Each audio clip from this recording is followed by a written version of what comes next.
there's a common analogy for risk, explaining risk is like, hey, if you have a block of Swiss cheese, you can squirt the mustard and mayo and it'll pass right through those holes in the cheese, right? But if you slice it and you put a bunch of those layers on top of your sandwich, the mustard and mayo can't get through anymore because you've added too many layers of cheese, so the holes don't line up anymore. So it protects your bread from getting soggy. So these are risk treatments that we're adding to enhance the quality of our sandwich and lower our risk while we're doing inherently dangerous things. We're talking about enhancing the quality of our safety sandwich today. There you go. Exactly. Oh, what's up, guys? Welcome to All Aspects. This is a podcast where we explore, discuss, celebrate adventure culture and outdoor lifestyle. It's our mission to educate and inform and entertain our fellow adventurers about the inherent risks that surround us every time we go play in the backcountry, and to give you the tools and education to do the things that you love the most in the safest way possible. All Aspects is brought to you by AspectAvy. AspectAvy is on a mission to save lives by making avalanche safety simple. It is the only app that has built-in dynamic slope angle shading to show you exactly which areas are likely to trigger that day, allowing you to spend more time enjoying your backcountry adventure every time you go out. With a suite of built-in tools like forecast verification, a 3-axis slope meter tool, tour tracker, and more, AspectAvy is the new safety standard for avalanche risk management. Remember, there are dozens of apps that get you into the backcountry, but there's only one that's designed to bring you home, and that's AspectAvy. Go to AspectAvy.com to learn more or download the app to start your 30-day free trial. Hey, thanks AspectAvy for sponsoring the podcast, and thank you all for tuning in. All right, let's get to it. So Dave, where do polar bears put their money? I don't know, Jeff. Snowbanks, Dave. Snowbanks. Oh, come on. I should have seen that one coming. Jeesh. Well, Jeff, what are we talking about today, man? This is your topic. Oh, yeah, let's do a deep dive into travel techniques. Okay, cool. I like that. So do you want to just give me a rundown of kind of what you think people need to know? Yeah, I mean, I think let's take a little Mythbusters approach to this, because a lot of times folks are making a classic mistake where they've chosen the wrong terrain, or they find out the snowpack is way more unstable than was forecasted. And they're like, oh, let's use travel techniques to make up for really poor terrain choices. And so you'll hear the classic thing of, oh, let's just ski it one at a time. It'll be all right. And you're like, whoa, whoa, whoa, huge red flag. Great time to stop. The reason why we want to use travel techniques is to minimize our risk even further. We want to choose terrain that's in line with the avalanche danger and the problem types, that it's going to be low risk. But then the travel techniques we do are like a couple extra layers piled on top of risk mitigation. And it's super important to make sure we're clear on why we're using the right travel technique at the right time. Okay, so you're saying that travel techniques can only be used in in concert, or I don't know, you can't use travel techniques to circumvent bad conditions. They can only be used to help you stay safer once you've already made other decisions to keep you in a low risk scenario. Yeah. You want to be choosing the right Okay. Terrain for the day's avalanche conditions. And then this is our last bit of risk mitigation that we stack on top. And so, there's a common analogy for risk, explaining risk is like, hey, if you have a block of Swiss cheese, you can squirt the mustard and mayo and it'll pass right through those holes in the cheese, right? But if you slice it and you put a bunch of those layers on top of your sandwich, the mustard and mayo can't get through anymore because you've added too many layers of cheese, so the holes don't line up anymore. So it protects your bread from getting soggy. So these are risk treatments that we're adding to enhance the quality of our sandwich and lower our risk while we're doing inherently dangerous things. We're talking about enhancing the quality of our safety sandwich today. There you go. Exactly. That's the tagline Yeah. right there. Yeah. Okay, well then, let me ask a maybe like a stupid question, but one that probably not everyone knows the answer to right off the bat to set the tone. Yeah. You know, do we ever want to go ski touring or go out in the backcountry alone? Well, we need to choose the days appropriately. I prefer to ski tour with friends because it's very social. However, I will go out on some solo missions, and maybe it's just because I don't have much time, or I couldn't line up partners, or maybe I'm looking to spend some alone time. Um, but keep in mind that if it's really cold weather or stormy, or we're out of communications, that could be a very serious tour in a hurry. So you may want to Mm-hmm. choose those days when the weather's good, it's not too cold, and maybe start off early in the day. So if something goes wrong, there's plenty of time for help to come get to you if you have a way of communicating with the outside world. So you may choose to go to one of your local areas that has good cell phone reception, that maybe other people are around, or you've got something like, say, a Garmin InReach where you can text out and get help on the way. But I'd be reluctant to, the worst case scenario would be like super cold day, really bad weather, poor visibility, probably sketchy avalanche conditions as well. You're out there on your own and no communications. All of a sudden, that's Right. becoming a really, really high risk proposition. That's a super sketchy sandwich. Yeah. But for like ideal group, usually three is about my magic number because you've got two people to Wait, help. three total? Yeah. Two people to help or Okay. rescue in theory if one person's hurt or it gets avalanched. But it's also very nimble and it's just the right size socially as well, where you can often make decisions pretty quickly and reach consensus much easier than, say, a group of like 5 or 6 people. Large groups are really tricky to manage unless there's a clearly defined leader. If I'm guiding, there's a clear hierarchy and it's a lot easier to facilitate discussions because I take a leadership role. But often in a group of friends or peers, if you've got like 6 people or more or 5, it can be quite awkward and people have a hard time navigating that. And just the size of the group actually becomes pretty unwieldy. And it's hard also to implement some of the travel techniques that can up our safety margin as well. So the size of your group is part of the travel technique in itself. Yeah. And to be honest, like if it's a day where conditions are a bit sketchy, I'm really not psyched on being in a large group. I'd much rather be in 2 groups of 3 and just say, hey, you guys go that way, we'll go this way, and we'll keep in radio contact. We'll meet at the top. Or, just choose really reasonable terrain that's got a big safety margin. So, you can expect if you're in a group of 4 or more, stuff's going to get squirrely. And the likelihood of miscommunication or making aggressive decisions goes up really fast.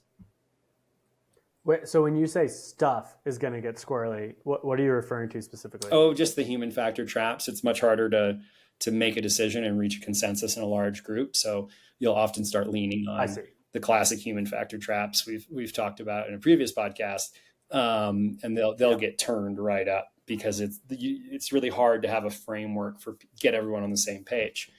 Shameless product plug. If you've got AspectAvy, you can all be on the same page and say, it says here that's red. Let's not ski the bowl. Let's ski the line on the ridge. Sound good? All right, everybody on board? Let's do it. And then that can really facilitate it. So it's just that consensus element. That's the more voices in there, the harder it makes. Oh yeah, if you have to cook dinner with 5 people, it's madness. 2 people. Too many cooks in the kitchen. 2 people is about right. Maybe 3. Yeah. Okay, well then let's jump into it. Sure.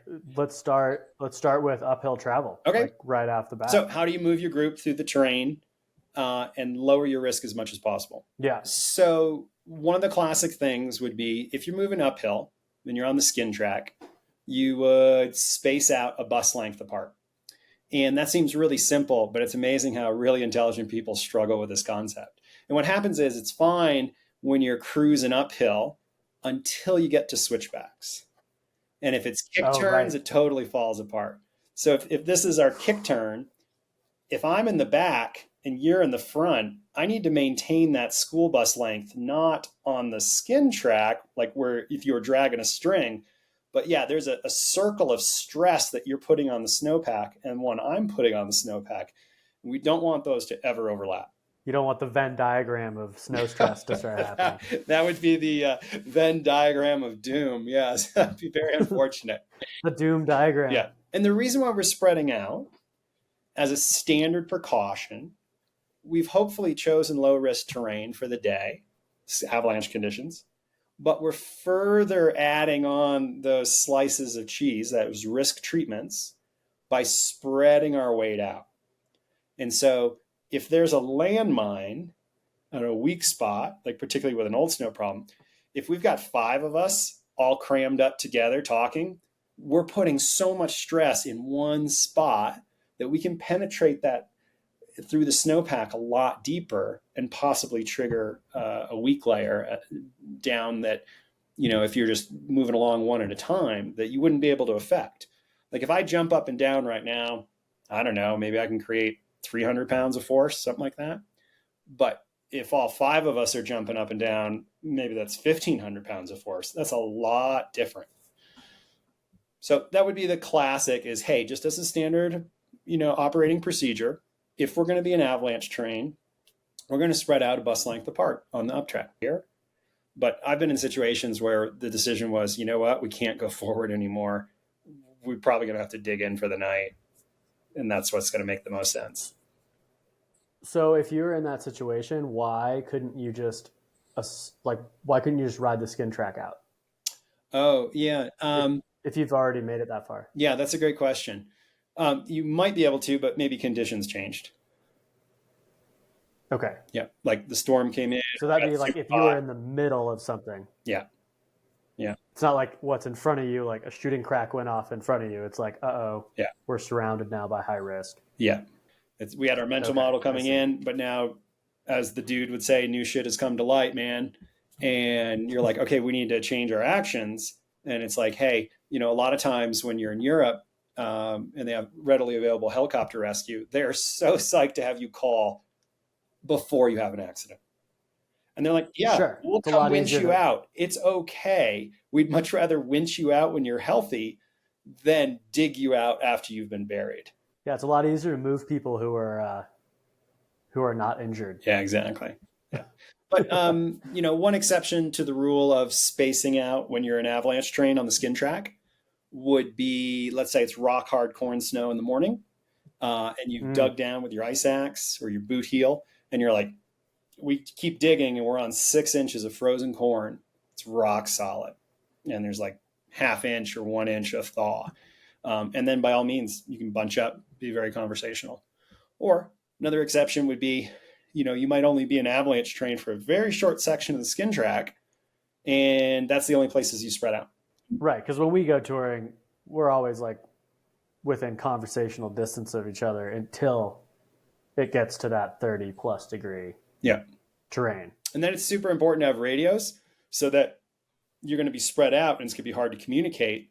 And particularly if I'm not very fit and I'm off the back and I'm just recovering from the flu and I get a collapse and a shooting crack and I'm like, hey guys, and you can't hear me because you gapped me off the back. We need to be able to communicate. So radios are pretty clutch for that. So I have another question. A lot of times when we're looking at, when we'll see a skin track somewhere, it'll be like an old logging road or something. A lot of times just because of that bank above where they cut a road, that'll actually be more than 30 degrees. Okay. Just that short bank, and that could easily slough down in on you. Yep. But we don't necessarily space out in those scenarios. Can you explain to me like sort of why the difference in that is? Yeah, sure. Let me paraphrase it back just to make sure I'm hearing it right. So if you're on a pretty uniform slope and it's say like high 20s, but it's not avalanche terrain, but then we come along a road cut and there's a slope that's way over 30 degrees that could avalanche, you're saying, hey, what do you think about spacing out there? Is that accurate? Yeah, essentially. I mean, there've definitely been times where, we're on a road cut using it to hike up. Yeah. And we know that hill that's above us is much more than 30. Yeah. Is it just because we're on that flat cut Yeah. So, that it's okay for us? Like we're not worried about remote triggering in that well, sense, there's or can you two explain things that to going me? on. Let's handle them one at a time. If it's just a short road cut above me, I need to use some judgment and expertise and decide, is this a D1 or a D2? D1 means harmless to humans. So, the Swissies, for instance, they say, look, and the Austrians say, look at the slope of 20 by 20 meters. So it's about 70 by 70 feet. Personally, for me, that's actually a lot of snow. And if you think Yeah, of that's of a huge. roof that's like 70 feet by 70 feet and that slides on you, Dude, that'd mess you that'd up. mess you up. Yeah, it's a little bit big for my taste. So I think for me, that size is more by 30 by 30 feet, something like that. Okay. And I'm like, hey, that's a D1. And if we trigger it from the road and it comes down on top of us, it's pretty harmless. Okay. There are some Okay. exceptions, like if you're in a gully where there's no place for the snow to go and it builds up super deep. That could Right. be a problem. Um, but I think the more nuanced question you're driving at is, let's say, like where we live in Crested Butte, Kebler Pass is a summertime road. And there's a lot of road cuts above us that were bulldozed, and they're quite steep, but they're short. But you're like, whew, I wouldn't want that to fall. I mean, that's kind of in the 30 to 40, maybe even 50-foot size slope. But Yeah. where it becomes incredibly hard to trigger that from the road is when that road is snowmobiled and snowcatted and pounded into concrete. There's no weak layers there. Right. So this is pretty fine nuance. And, if I'm on that main corridor where it gets pounded by snowmobiles and snowcats every single day of the year, it's highly unlikely I'm going to disturb a weak layer that could bring that road cut down on top of me. But where it gets starts, Like unless you went and romped up the hill, yeah, asking for it. like cut it, and then Yeah, it could all come down yeah. on you. But if you're on that hard packed room, the weak layer is gone at that point. Exactly. But, Okay. that might be a Cool. case where you may choose to spread out if you're like, hey, there is risk from people triggering from above, other snowmobilers or riders out there. So let's go ahead and space out here for the unexpected. Where it gets really nuanced, though, is where it gets tricky is a lot of times hut approaches will be hammered out if you're right on the skin track. And it'll be on a summertime road, Uh, and as long as you stay on that narrow path, maybe 3 feet wide, the likelihood of you triggering a weak layer is really low because it gets so much traffic. A couple times a week, people are packing that down. But if you get a little off to the side, you're like, hey, Dave, I'll catch up to you. I'm going to pull off the trail and take a leak. That might be enough to get off the packed down skin track or the old ski tracks that come out. And I could affect that weak layer and trigger the slope down on top of me and the rest of the team. So that's where it's like, wow, I've never oh, thought about how much the confidence do high I have risk here tour P. in that I'm on the skin track or on the old ski tracks that people ski downhill coming out? That's cutting it pretty fine. And I'd rather not take, or I'd rather have a larger buffer for risk, I think. Gotcha. That makes sense. Yeah. We just covered uphill, and you just taught me something about the dangers of the off tour track danger P that I never even thought about. But now it's time to talk about travel technique on the downhill. Sure. So once we get up to the top and we've transitioned into our downhill mode, we make sure that our boots are no longer in walk mode. Then what? What's our next move? All right, cool. So we want to choose a line that has high rewards and low risk optimally. And when I say low risk, I mean, hey, is this a survivable run out? Or are we going to get raked over the cliffs, through the trees, into a gully? Into a gully. Yeah. So, again, it comes back to terrain first. Let's choose a low risk terrain option for the day's conditions. And then let's add those layers of risk treatment. So, our travel technique, we're going to ideally ski fall line and then do a 90-degree turn out to the right or to the left. so that if something comes down, we're out of the line of fire. And we want to be riding one at a time when we're in avalanche terrain on the downhill. And radios are pretty clutch to be able to communicate back and forth. Like waving poles just doesn't cut it. Particularly if I'm like, oh my gosh, I just got a massive collapse down there. And if I'm trying to like wave that with poles, like my old style Navy ship signaling skills are not that strong. I think they're probably just going to think, oh, Jeff's really excited. It must have been really good riding. Let's go. Let's go. Yeah. So one at a time, and you want to position yourself out of the line of fire. So one question that people often have is, how far down the pitch do we go? And unfortunately, there's very few hard and fast answers. You could imagine with a very large peak, say 3,000 vertical feet, if you wanted to be fully out of the runout zone, you might be 2 hours away if someone gets buried up on the slope and you'd have to skin all the way back up. You're so far away. So you have to kind of split the balance of choosing where to regroup with our travel techniques. And ideally, for the day's avalanche size, you've gone down far enough that you should be out of the runout, and then you've gone off to the side at 90 degrees, so you're not under the line of fire. And it's funny, people often have a hard time staying disciplined. We're social creatures, and so we'll often, instead of staying, farming tracks and then doing that 90-degree hockey stick at the bottom, they'll just shoot the hypotenuse and go right at the first person or the guide.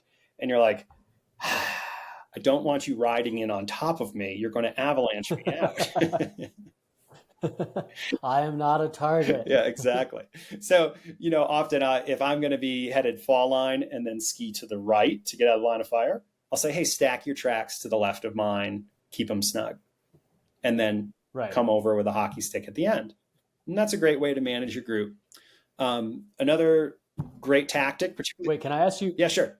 Can I ask you a question about, like if you're going to ski a bowl, right? Yeah. A lot of times, especially what you just said, you're going to ski it in stages, like maybe 1,000 feet or something like that. So how do you choose your sort of hockey stick punch out if you're in the middle of a huge bowl? Like what are we looking for? Yeah, that's a great question. It's very much situationally dependent, and it's a really complex challenge. So let's try to give you some guidelines to go with here. The first part, of course, is this a survivable line? Like, I'm not really into skiing closeout lines, to be totally honest. Like, that's maybe 1 or 2 days a year when the conditions have been low danger for a while. So that would be first and foremost. But oftentimes you're looking to avoid potential trigger points like rocky areas or maybe a steep rollover, and gravitating towards a smooth, consistent, planar slope. And when I say planar, just think of like a book tilted on its side at 35 degrees, where I'm unlikely to find facets near bushes and boulders, and I don't have a big rollover. It's a smooth, uniform slope. That is optimal. That's what I'm aiming for. Those are the lowest risk slopes. So I'm further adding more risk treatments to increase my margins of safety. So I'll look for that. And then if they're saying, hey, the expected size today are D1.5 to D2, so relatively small, I'll be like, okay, let's factor that into how long of a pitch we're going to ski and how far to the side do we need to move out of the way. And if we can find a lower risk regrouping spot, that's optimal. And that would be something like a band of old growth trees that's clearly not been affected by avalanches. It's usually like a kind of like a little ridge that sticks up out of the bowl, so the snow would flow around it. That can be a great little low risk regroup spot. There used to be a phrase that made me bristle called islands of safety. And, there's plenty of islands in the Pacific that are not really safe anymore because of global warming and rising sea level temperature. It's you got to be really careful about using the term safe. It's more like, oh, that's high risk. That's right in the gut where it's going to get funneled. Or that's lower risk because that's out of the line of fire and it's raised up.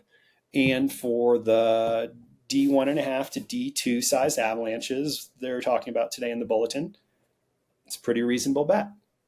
And I'm trying to balance that with, I could go much farther out into the bowl, but if somebody in my party gets avalanched, I can't help them because it'll take me 2 hours to get back up. And you always, like, I guess we've never really talked about this, but it always seems like unless we're skiing glades where there's no chance of being able to see someone, you usually want your regroup zone to be within visual line of sight. That would be optimal. Of the people at the top. So you can see the whole line someone's skiing. Yeah. But to be fair, sometimes, like, let's say you're skiing a narrow couloir, the lowest risk place is tucked up under the cliff's wall, and I'll be holding onto the rock, like, not like, a couple meters away from the rock wall. If it breaks at the rock wall, I want to be right where it breaks. On it. Or if slough comes through from the other riders, I want to be tucked up out of the way. So a travel technique when you're skiing really steep pitches or in a couloir is you have people stack in below the guide. So come in below me instead of above me, because if you come in above, you're going to slough me out. So they would ride down fall line and then do the hockey stick and come under me. Right. And then I'd be like, hey, right up against the wall, hand on the rock. Yeah. Should we dispel a myth real quick about, like, if one of the reasons that hockey stick is so important, or just that, getting out of that zone is so important, is just because one person drops in, say the first person goes and drops, nothing slides. Second person goes and drops, nothing slides. But that third person, it could still slide. Yeah. There's no guarantee. Exactly. Yeah. I feel it's like not that's like, something. Hey, I'm the fourth person to ski this slope. I'm going to turn my beacon off and save the batteries. Yeah. Yeah. And particularly when you're dealing with an old snow problem, just because there's tracks on the slope doesn't mean anything. You can see a slope littered with tracks, and someone hits the landmine, super weak zone near rocks or shrubs, and boom, they kick off the avalanche. Where it's less likely to have a problem is if the primary problem is sloughing. Usually the first person through will clear out most of the slough. And then to some extent, wind slab and storm slab. Usually, if you're on other people's tracks and you're dealing with wind slab and storm slab, they're going to clear it out ahead of you. It's not a guarantee. It's just much more likely that the first person would encounter the problem, kick it off, and then the people behind them are less likely to. So what would happen, let's just say this, what happens to our group if we ride that first pitch and, we get to our low risk regroup zones, let's just call it like some old growth trees, like a little island there. Yep. And then the last person coming down triggers something, like they don't get hit, they get out of the way, they're good. Then what's our move for that next pitch? Oh, and they just triggered something? Whew. I mean, Hopefully we're in the. Is that like call a heli? Like, is that like what you're talking about? Or like what do we do there? I mean, it's a tough call, but I've been in a situation before in Chamonix where it was a moderate day. And we had skied steep powder all day, like steep couloirs. And I was with a couple other IFMGA guides and the world free ride leader on a snowboard. So it was a really strong group. But when we went up the Midi, there was way more snow than we thought.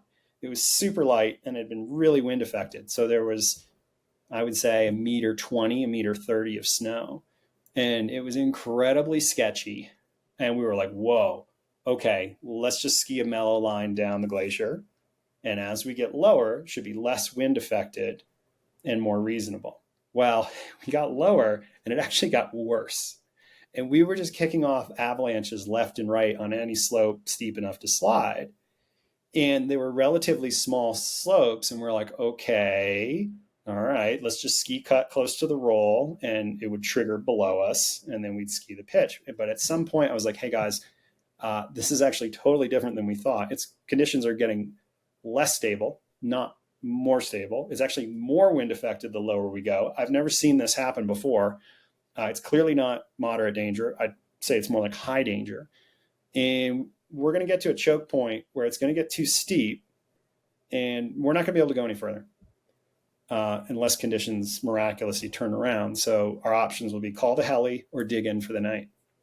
And so as we got to the rollover where it got to really steep terrain, I was like, we got to stop here. And we're stuck. And so we called the heli and they said, hey, we can't come get you right now. The conditions have been really surprising today, and we're responding to a lot of avalanche rescues right now. You may have to dig in for the night. And we were like, okay, we've got our space blanket bivy sacks and extra puffy coats. It'll suck, but it'll be okay.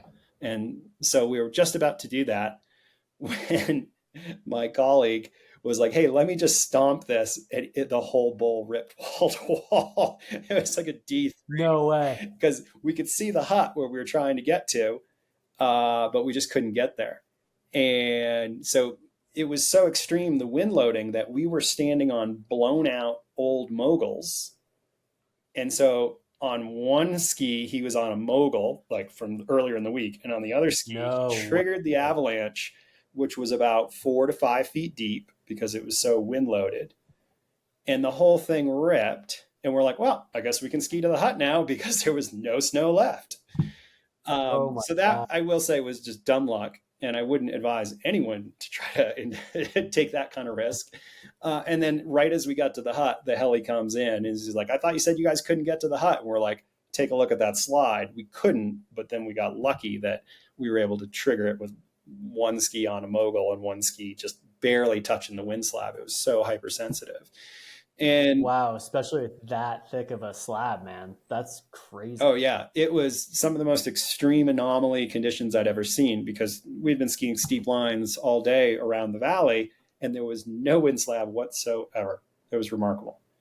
And those unique. Well, hey, I mean, this isn't exactly in that vein, but it sort of trends this a direction, which is like, what are some tips for traveling if you're in a place that you know is pretty highly traveled by many different groups in different areas, but kind of all in the same zone?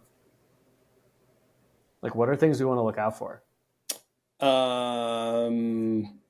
Like, obviously, people bringing something down on top of you. Okay. Like, if you see people up above you, you want to make sure that you're like out of their run out zone. Oh yeah, and we want to make sure we don't kick off anything onto other people below us. And that can be pretty tough when there's competition for resources. And particularly if you're in a crowded area that's off-piste, where you've got lots of people coming off the lift, it can be really tough to be like, hey, I don't want to be responsible for getting someone below me avalanched. I'm going to wait because there's more people coming in and they may not wait for you.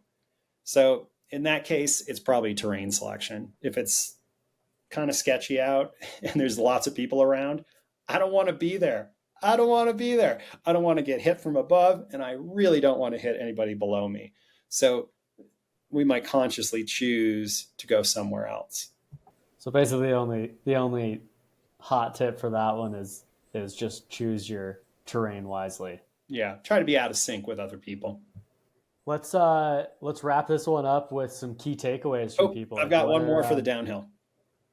Oh, great. Okay, and oftentimes if you're skiing in, like, say, thick old growth forest, like you said, you may not have real good visual. So making sure when you're in the forest that you pick your regroup spots in a similar manner as you would an open bowl, meaning I'm not going to ski right below you and say, okay, Dave, I'm good. Come on down. I want to ski fall line and then kick out hockey stick to the side. And it might be tough for us to see each other, so radios are key. The other thing that can be really helpful is when you're in an old growth tree strand, do you want to be on the uphill side of the tree or the downhill side of the tree? I think you want to be on the uphill, right? Because technically you want to get pinned. Yeah, it's better to get pinned than to get flushed. But ideally what you'd have is a copse of old growth trees above you that would help deflect any avalanche debris if you're not out of the line of fire, and a couple really big trees below you so you're pinned and you can't get swept away. So you never want to select the first tree if there's a bit of a clearing. You want to be 2 or 3 trees in. Yeah. To avoid that. Ideally. taking the brunt of a slide, ideally. essentially. And when you're in a group, I sometimes have to be a little bit of a tree Nazi and whack my clients with a pole and be like, hey, you need to get right up to that tree on the uphill side and be like there to hug it. Because I don't think this avalanche is going to break. But guess what? No one ever thought they were going to get avalanched. And plenty of people do get avalanched in the forest. So we need to be adding our risk treatments. So we're going to ski one at a time, get out of the line of fire with our hockey stick, be on the uphill side of some very large old growth trees, and hopefully have a bunch of trees above us to deflect any snow. And everybody needs to get on board and grab their tree and be like a big huggable tree so that their bindings are right up against the tree. Because you wouldn't want your tails up against the tree, because if you get flushed, you'll just get spun out of there and you're gone. Right. You want to be like, here's the tree, here's me. Yeah, I'm right here. And like some branches to hold on to ideally as well. Why, I think there's a misconception that skiing in the trees is safer. Sure. And isn't it really, I'm sure you can probably elaborate on this, but my understanding is that the only reason, or the only time that's true when it means it's more unlikely to slide, is when trees are so thick that you're getting those bombs pretty much dropping. Yeah, that's right. All like so consistently that it bombs out that weak layer. But if it's thin enough to ski in a fun way with sort of any velocity, that means that there's not that consistent breakage of that weak layer, right? Yeah, you're real close. Let me clear it up. So okay. When people say, hey, let's ski in the trees, oftentimes that means a variety of things to people, meaning, hey, I can't see so well because it's nuke and snow today. Like, let's have a couple Christmas trees, Charlie Brown Christmas trees to mark off of visually. That does not help you. In fact, those are just obstacles to get pushed into and broken up with. So we've got a spectrum of a wide open glade, not so great, to old growth forest where you have to be an expert rider to ski through. That's pretty good. And then super tight trees that are basically impassable. If it's impassable to skiers and snowboarders, it's highly unlikely that that slope can ever slide. It's just so broken up by the trees that you can't get a cohesive slab. Think of like a birthday cake. Those are slabs, and they stick together. You got cake, icing, and then cake layer. If that slab tries to break off in super tight trees that are too tight for me to ride through, it just can't really hold together and fail altogether. And then when you're dealing with an old growth forest that requires expert riders to ski through, it's wide enough for the expert to have a lot of fun and open enough. But like you said, the tree bombs break up those weak layers. And we experienced that last week when it was super sketchy out and we were able to remotely trigger from the flats 3 avalanches. But when we were in the old growth forest, no signs of instability whatsoever. Not even on the road cuts that were like 45 degrees. We thought for sure we'd pop them off. It was super sketchy. We were like 500 meters from the zone where it went from considerable where we were to high danger. I mean, so it's really touchy out there. And because of all the tree bombs like you described, we couldn't see any signs of instability, and we toured for probably about 5 kilometers through that forest. The other factors that come into play are the branches inhibit surface ore. So we're not going to see the frost hit the ground, hit the snowpack. It's kind of like if you put a blanket over your windshield, the frost just can't get to those bottom layers. And so it doesn't end up in the snowpack. And then the other thing it prevents is wind slabs from forming. You just don't get them in the deep forest. So that would be my optimal place to ski to maximize skier enjoyment, because we're not skiing wind-loaded snow, wind slab. And it's much, much safer often because the weak layers are broken up by the tree bombs. But if it's a wide open glade that, say, an intermediate skier could ride, whoa, I'm going to think long and hard about that, because now that slope is much more dangerous than a wide open smooth slope if you get avalanched. On a wide open smooth planar slope, your likelihood of surviving an avalanche goes up compared to crashing through a whole bunch of trees. Yeah, that makes Yeah. sense. Rather than getting raked through a forest. Oh, so and then there's one more strategy that comes in handy for skiing in the forest, and that's the leapfrog. So I might ski to the rollover so I can see my team above me and I can see my team all the way below me. Whereas at the top, once a skier goes over that rollover, they lose contact with them. So I'll say, hey, I'm out of the line of fire. I did my hockey stick, but I can see the top and the bottom of the run. I'm going to call my team in one at a time on the radio. Radios are pretty key. And be like, okay, Dave, come on in. You roll in all the way to the bottom and do your hockey stick at the bottom. And I'll be the air traffic controller. And when I see Dave's in this low risk regroup zone, I'll send the next rider. So the main takeaway of this whole thing is radios are key. Yes. I can't believe there were decades where I skied without them. I mean, that was just nuts. What did you do before? I mean, we're going to go off on a tangent here, but did a lot of waving with poles, and people be like, what? And yelling. I mean, it just doesn't work. And, you know, the thing that changed my mind was I was doing my French recyclage. So if you're a French guide, every 6 years you do your retraining. And they had some consultants who came in and said, hey, we work with all kinds of high risk professions. And that might be emergency medical services, helicopter rescue teams, military, firefighters. And you mountain guides are the only group that we work with that don't have headphones or don't have a radio to communicate. Why is that?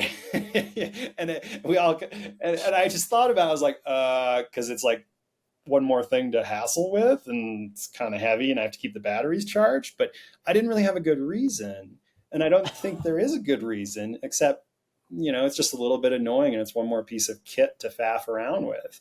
But you know, it's a small price to pay for the benefits, particularly if you're trying to coordinate a rescue. Let's say I'm at the bottom, the team's on the top, and the buried victim's in the middle, trying to coordinate what we're going to do. It's almost impossible if we have to scream at each other. Yeah, true. No, that's so crazy to think about. I don't think I've ever, I think radios have always been a part of my backcountry experience.